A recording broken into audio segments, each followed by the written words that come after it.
اللہ کے حبیب آقا علیہ الصلوۃ والسلام جب معراج کی رات مسجد اقصیٰ میں پہنچے، جہاں اللہ کے تمام انبیاء و مرسلین آقا علیہ الصلوۃ والسلام کا استقبال کر رہے ہیں اور آپ کا انتظار کر رہے ہیں کہ سید الانبیاء تشریف لائیں اور آ کر امامت کروائیں، جماعت کروائیں۔ حالانکہ اللہ کا ہر نبی اپنی امت کے اندر امام بن کے آیا ہے، امت کا راہبر و رہنما بن کے آیا ہے، اور وہ اپنے دور میں امامت ہی کرتے رہے۔ نبی کے ہوتے ہوئے کوئی اور امامت نہیں کر سکتا۔ لیکن آج کی رات منظر یہ ہے کہ قوم کے امام سید الانبیاء کا انتظار کر رہے ہیں۔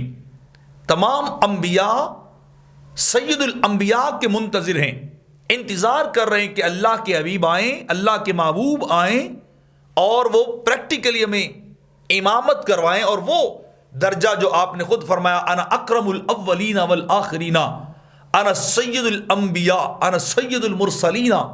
میرے آقا نے فرمایا کہ مجھے اللہ نے نبیوں کا تاجدار بنایا ہے، مجھے رسولوں کا سردار بنایا ہے۔ تو وہ بات پریکٹیکلی عملاً ثابت کی جائے۔ تو جب میرے آقا سواری باندھ کر مسجد میں آئے تو جبریل امین نے عرض کی، تقدم وصلی رکعتین باخوانک من المرسلین، کہ اے پیارے حبیب آپ آگے تشریف لائیں مصلی امامت پہ، وصلی رکعتین باخوانک من المرسلین، 2 رکعت آپ اپنے بھائیوں کو، انبیاء و مرسلین کو نماز پڑھائیے۔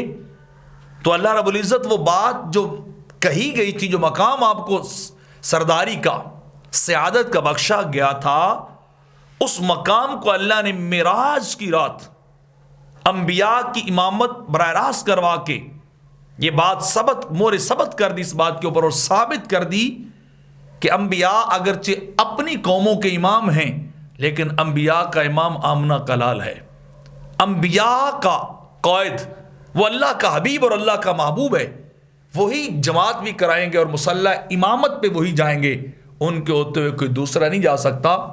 تو اس لیے معراج کی رات انبیاء کی ارواح وہاں حاضر ہوئی، انبیاء وہاں موجود ہوئے، انبیاء وہاں تشریف لائے، انبیاء کی ذوات وہاں تشریف لائیں۔